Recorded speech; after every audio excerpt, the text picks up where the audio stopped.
기도함으로 2022년 4월 17일 부활주일 예배를 시작하겠습니다. 하나님 감사합니다. 부활주일을 맞이하여 주님 앞에 예배를 드리러 왔습니다.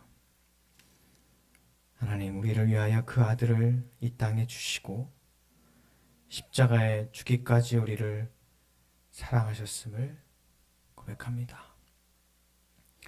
죽음으로 끝난 것이 아니라 부활의 생명으로 다시 살아나셨음을 고백합니다.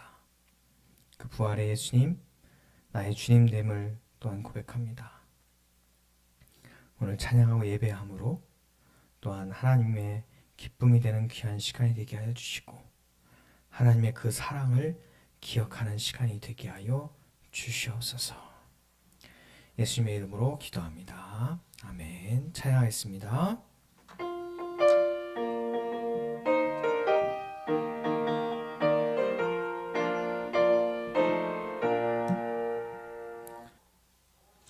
오늘 기도하실 나라는 필리핀입니다. 화면에는 나오진 않고요. 제가 읽어드릴게요. 필리핀에 또 태풍이 왔어요. 맥이라고 하는 태풍인데요. 그래서 산사태와 홍수가 잇따라왔고 최소 25명이 또한 사망한 일이 최근에 이번 주에 있었어요. 매년 20개 안팎의 태풍이 지나가는데 농작물 유실과 가옥 파손 등 피해가 자주 발생하는 지역이기도 합니다. 우리 그 땅을 위해서 함께 기도했으면 좋겠어요. 시편 18편 16절과 17절 같이 읽고 기도하겠습니다. 그가 높은 곳에서 손을 펴사 나를 붙잡아 주시며 많은 물에서 나를 건지셨도다. 나를 강한 원수와 미워하는 자에게서 건지셨으며 그들은 나보다 힘이 세기 때문이로다. 기도하겠습니다. 하나님, 태풍으로 인한 산사태와 홍수로 인명피해가 발생한 필리핀을 긍휼히 여겨주시옵소서.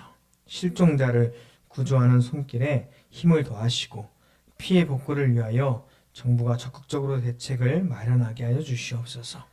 빈번하게 발생하는 재난 앞에 이 땅의 영혼들이 창조주를 기억하게 하시고 교회가 높은 곳에서 손을 펴 건지신 하나님의 구원을 전하게 하여 주시옵소서. 예수님의 이름으로 기도합니다. 아멘. 오늘 보실 말씀은 누가복음 24장 1절에서 12절 말씀입니다. 누가복음 24장 1절에서 12절 말씀입니다. 저와 여러분이 한 절씩 교독하겠습니다. 안식 후 첫날 새벽에 이 여자들이 그 준비한 향품을 가지고 무덤에 가서 들어가니 주 예수의 시체가 보이지 아니하더라.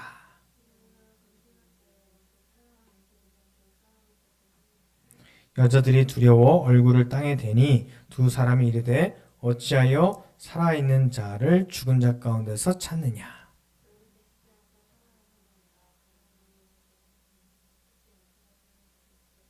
이르시기를 인자가 죄인의 손에 넘겨져 십자가 못 박히고 제3일에 다시 살아나야 하리라 하셨느니라 한데 무덤에서 돌아가 이 모든 것을 11 사도와 다른 모든 이에게 알리니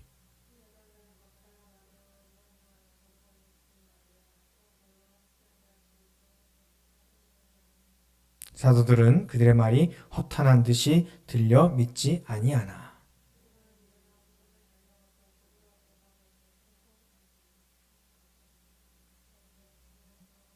아멘. 할렐루야. 주의 이름으로 사랑하고 축복합니다. 오늘은 부활의 아침입니다. 부활의 약속을 믿고 기다리는 저와 여러분들에게 부활의 생명이, 부활의 은혜가 가득하기를 간절히 바랍니다. 예수님께서 말씀하신 그 부활의 은혜를, 그 말씀을 또한 기억하시며 예배하시기를 바랍니다. 약속을 기다리는 사람들이 있어요. 뭐 일반적으로 몇 시에 만나 뭐 이런 약속 말고요. 어떤 것이 해결되기를 약속받은 사람들. 그 기다림이 간절한 사람들이죠. 그런 사람들은 대부분 지금 좌절할 수밖에 없는 사람들입니다. 그래서 미래의 약속을 기다리는 거죠. 이사야서 말씀에 우리에게 주시는 희망의 말씀이 있는데요. 이 이사야서의 말씀에 희망의 말씀을 받는 그 사람들의 상황은 굉장히 역설적이에도 완전히 반대의 상황인 거예요. 이사야 65장 17절 같이 읽겠습니다. 보라, 내가 새하늘과 새 땅을 창조하나니 이전 것은 기억되거나 마음에 생각나지 아니할 것이라.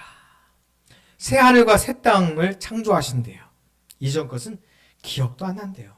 왜죠? 기억하고 싶지도 않으니까 그렇죠. 자, 하나님의 말씀은 기억하고 싶지만 현실은 기억하고 싶지 않은 거예요. 이 말씀을 받는 사람들은 어떤 상황이었어요? 바벨론에서, 포로에서 돌아온 사람들. 그들이 직면한 현실은 어때요? 다 무너졌고 아무것도 없고 황폐하고 매일 울부짖음과 슬픔의 소리가 끊이지 않는 그들의 삶의 현실이었습니다. 이사야 65장 19절 같이 읽겠습니다. 내가 예루살렘을 즐거워하며 나의 백성을 기뻐하리니 우는 소리와 부르짖는 소리가 그 가운데서 다시는 들리지 아니할 것이라. 이 얘기는 지금 우는 소리와 부르짖는 소리가 계속 들리고 있다는 거죠.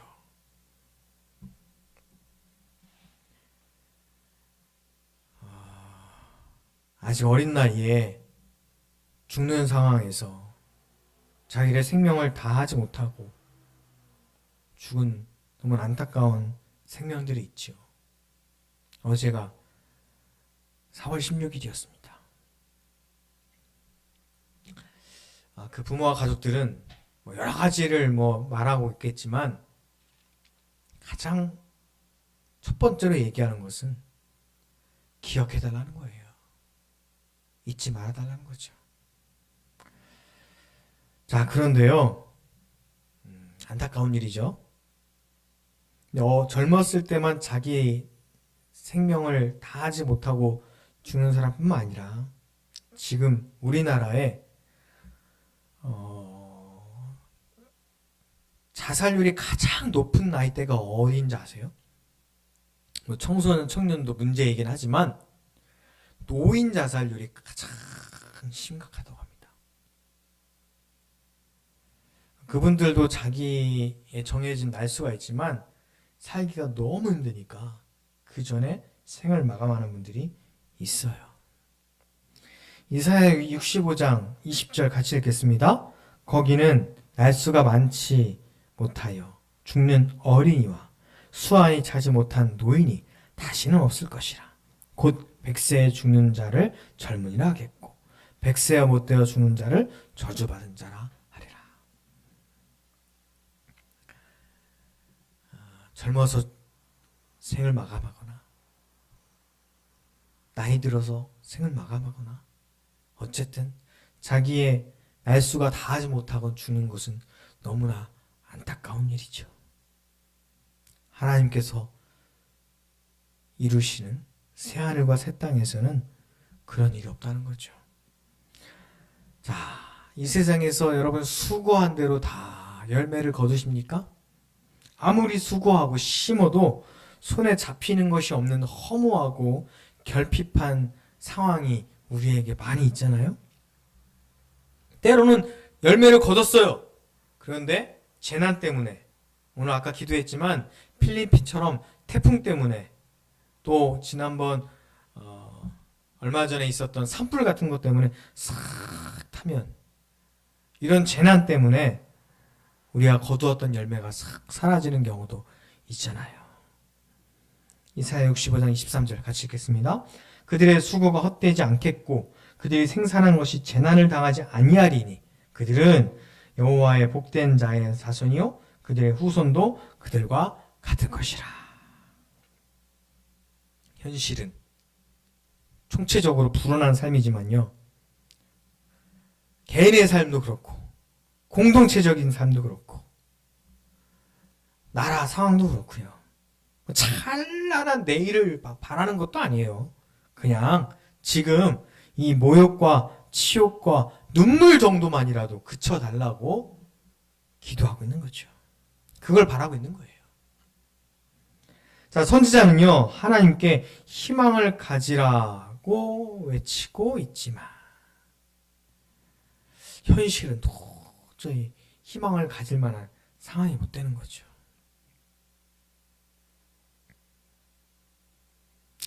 내일에 대한 약속, 굉장히 막연하고 헛된 것처럼 들려집니다. 그런데 이 하나님의 약속이 사람 수준에서 조금 허황된 수준이 아니라 진짜 완전히 다른 차원의 약속의 말씀을 해주세요. 우리의 상상했던 수준을 뛰어넘는 새로운 하늘과 새 땅, 새로운 일을 행하실 것이라고 말씀하십니다. 조금 병을 고쳐주는 정도, 그냥 생명을 조금 더 연장해주는 정도, 죽은 나사로가 살아났지만 언젠간 죽잖아요? 몇 년을 더 사는 정도가 아니라 완전히 새롭게 부활을 말씀하십니다. 죽은 사람이 다시 살아나는데 이렇게 그냥 다시 살아나는 게 아니라 새로운 몸으로, 영적인 몸, 신령한 몸으로 다시 살아난다라고 말씀하고 계세요. 오늘 복음서의 배경, 무덤이죠. 이사야서의 말씀을, 희망의 말씀을 듣는 그 현실은 완전 황폐화되고 늘 울부짖음과 울음이 있는 상황이었지만, 지금 오늘 부활의 아침을 맞는 그 여인들이 가는 그 장소는 어디라고요? 무덤이었어요.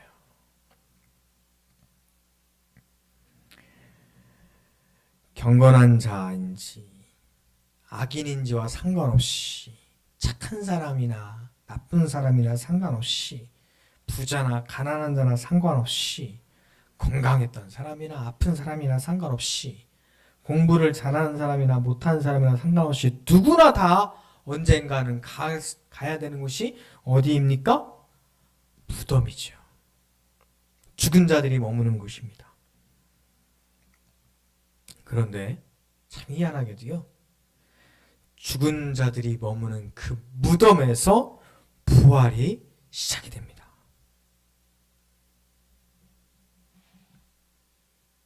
어둠에서 빛이 시작되는 거예요. 가장 깜깜한 때 새벽의 빛이 터오는 거죠. 산자와 죽은 자의 경계를 굳게 서고 있었던 그 무덤에 돌문이 있었죠. 자, 그 돌문을 그 여인들이 이거 돌문 어떻게 열면 좋을까라고 생각하며 고민하며 가고 있었는데 그 돌문이 열려 있었어요. 이야, 굉장히 당황했겠죠. 원래 닫혀 있어야 정상인데 돌문이 열려 있는 거예요. 자, 복음서의 부활 이야기는 예수님의 무덤을 찾아간 이 여인들의 이야기들로 다시 시작해요. 자, 이 여인들이 몇 명이었는지는 복음서마다 조금씩 다릅니다. 마태는 2명, 마가는 3명, 요한은 1명, 누가는 4명, 조금씩 달라요. 그래서 이게 거짓이냐 이 문제가 아니라 중요 등장인물만 이야기했겠죠. 그런데 중요한 것은 빠짐없이 언급되는 여인이 있는데 그 여인이 바로 막달라 마리아입니다.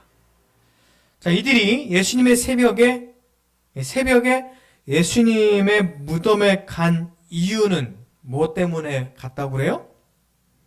향품 때문에 갔다고 그래요. 자, 향품은 뭡니까?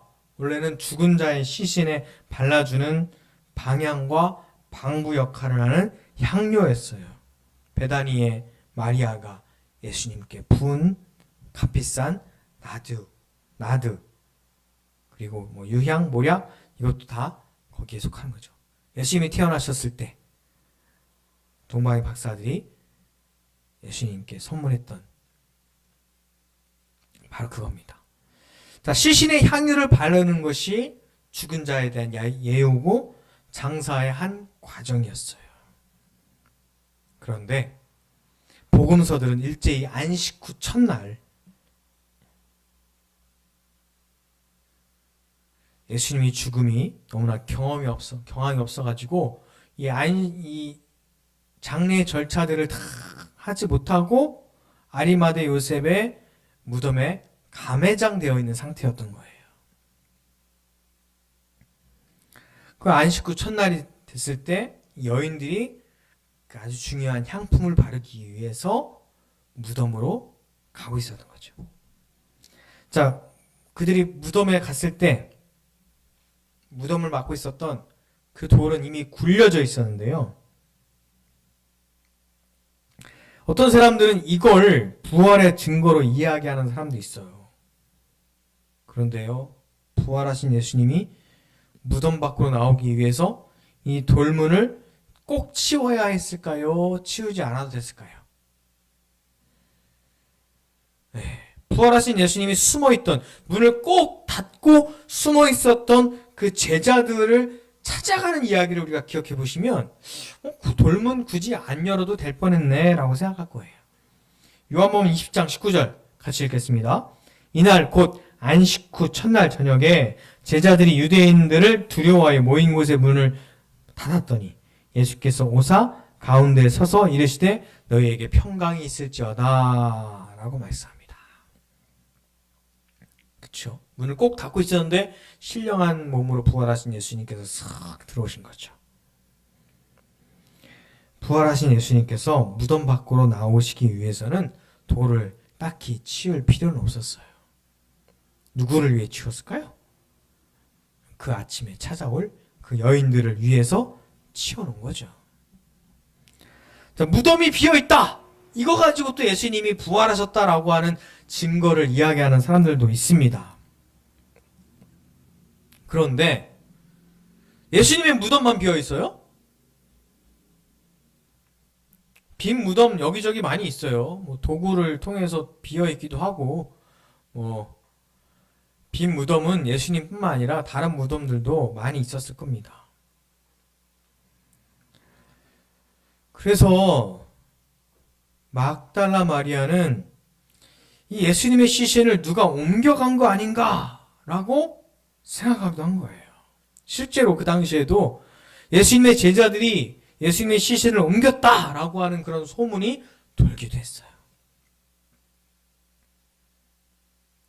마태복음 28장 15절에는 여인들의 말을 확인하러 온 베드로도 이 빈 무덤을 봤지만 그거 가지고 부활을 믿진 않았어요.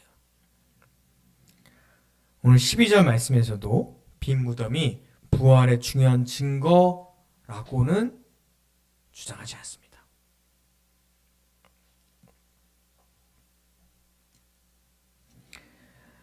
장례 의무를 다하기 위해서 왔을 때 그들이 본 사람은 누구입니까?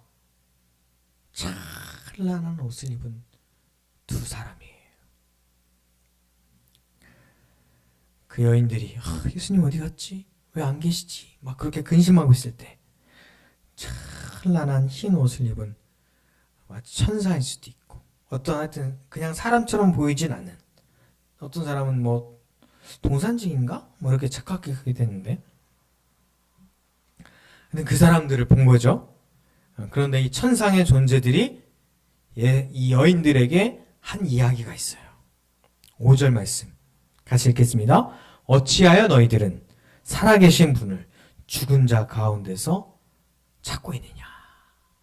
자, 이 말씀이 빈 무덤, 옮겨진 돌 이런 것들이 예수님의 부활의 증거가 되지 않는다라고 하는 것을 말씀해 주고 계십니다. 꾸지람에 가까운 그런 뉘앙스의 말씀인데요. 마가와 마태와 대조해 보면 확연한 차이를 알 수 있어요. 마태복음에서는 여인들에게 나타난 천사는 무서워하지 말라. 이게 첫 마디였거든요. 십자가 못 박히신 예수를 너희가 찾는 줄을 아노라. 그가 여기 계시지 않고 그가 말씀하시던 대로 살아나셨다. 이렇게 말씀해요. 죽으신 예수님께서 사랑을 표현하고 최상의 헌신을 수행하려고 새벽 어둠을 헤치며 온 이 여인들에게 또한 질책성 이야기를 하는 걸 들으면 좀 당황스럽긴 한데요. 두려워하는 이 여인들에게 자초지정을 이야기하거나 좀 진정시켜주거나 그런 것이 아니라 그들에게 정확한 예수님의 부활의 증거를 이야기해 줍니다. 5절 말씀에 뭐라고 말씀하죠? 어찌하여 살아있는 자를 죽은 자 가운데서 찾느냐. 살아있는 분은 살아있는 곳에서 찾아야죠. 무덤은 죽은 곳이에요.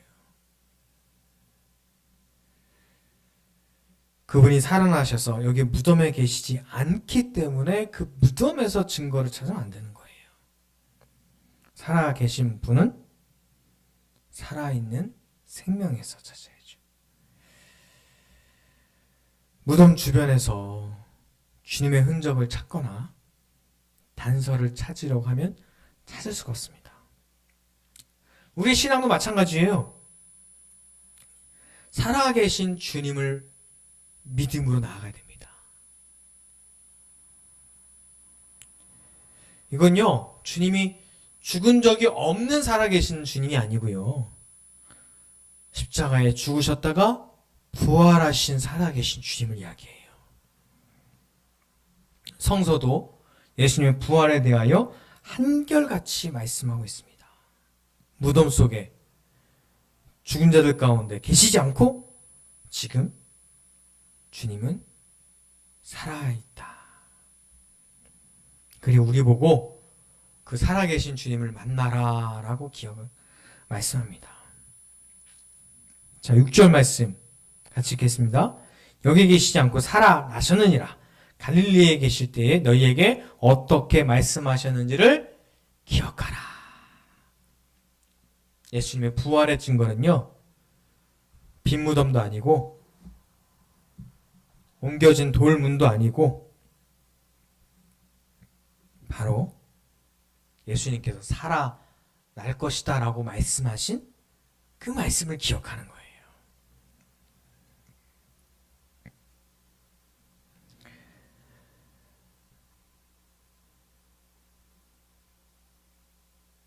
그리스도를 만날 수 있는 방법은 예수님의 말씀을 듣고 기억하는 겁니다.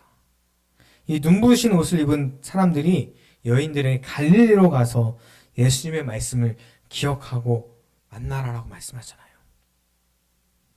누가복음에 따르면요, 예수님의 말씀을 기억하는 것은 부활하신 주님을 만나는 중요한 길이라고 말씀하는데 12절에 또 뭐라고 말씀하시죠? 12절에 베드로가 일어나 무덤에 달려가서 구부려 들여다보니 새만 포만 보이는지라 이 된 일을 놀랍게 여기며 집으로 돌아왔다라고 말씀하고 있죠. 8절에는 그들이 예수의 말씀을 기억하고 라고 말씀하고 있어요. 그들이 기억함으로, 하나님의 말씀을 기억함으로 하나님의 살아계심을 그들은 경험합니다. 기억은요, 함께하는 걸 의미해요. 그러니까 공간적으로, 육신적으로는 같이 있진 않지만 내가 기억하고 그 사람을 생각하면 같이 있는 것과 같은 의미죠. 그래서 기억하는 건 굉장히 중요한 의미를 갖고 있어요. 누가복음 23장 42절 같이 읽겠습니다. 이르되 예수여 당신의 나라가 임할 때에 나를 기억하소서. 예수님께서 십자가에 못 박히실 때 예수님께 자기를 기억해달라고 청원하는 강도의 이야기입니다. 예수님께서 내가 오늘 나와 함께 낙원에 있을 것이다 라고 말씀합니다. 여기서 기억과 함께가 연결이 됩니다. 나를 기억해달라고 하는 간구, 그리고 너와 함께 있겠다라고 하는 예수님의 응답. 그래서 예수님을 기억하는 것은요, 예수님과 함께하는 거예요. 그리고 예수님을 기억하는 것은요, 예수님의 말씀을 기억하는 거예요. 왜냐하면 그분은 말씀이기 때문이죠. 자, 누가복음의 부활의 이야기들은요, 이런 기억에 의하여 부활하신 예수님을 만나고 부활하신 예수님을 증언합니다. 근데 무덤에 갔던 이 여인들이 예수님의 말씀을 기억하면서 부활을 믿기 시작해요. 또 엠마오로 내려가던 그 제자들도 예수님 말씀이 기억나면서 그들이 부활을 믿기 시작하죠. 사랑하는 성도 여러분, 부활하신 예수님을 기억하시기를 바랍니다. 또 우리가 잊지 말아야 될 사람들과 그 일들도 우리가 꼭 기억하면서 함께 나아가셨으면 좋겠어요. 어떤 사건이나 다른 그 무엇보다 예수님의 말씀, 그 부활의 말씀을 우리가 기억하며 마음에 간직하여 늘 주님과 함께 하시는 저와 여러분 되길 주의 이름으로 축원합니다. 기도하겠습니다. 사랑과 은혜 하나님, 우리가 부활의 예수님을 기억하며 살기 원합니다. 직접 본 적도 없고 예수님이 부활하는 그 현장을 우리가 알 수 없었지만 하나님께서 우리에게 주신 말씀, 예수님께서 3일 만에 부활하리라라고 하는 그 말씀을 우리가 듣고 기억하는 사람이 되게 하여 주시옵소서. 그리하여 부활하신 주님과 함께함으로 부활의 삶, 생명의 삶을 사는 사람들이 되게 하여 주시옵소서. 오늘 부활의 능력이 나의 능력이 되기 원합니다. 힘들고 지치고 우리의 환경과 우리의 현실은 늘 울부짖음과 부르짖음을 할 수밖에 없는 상황이지만 주님 약속하신 그 말씀, 새하늘과 새 땅이 열리리라고 한 그 말씀, 영원한 천국을 약속하신 그 말씀을 우리가 기억하며 승리하는 사람들이 되게 하여 주시옵소서. 이 모든 말씀 예수님의 이름으로 기도합니다. 아멘. 하나님의 독생자 찬양하시며 준비하신 예물 봉헌하겠습니다.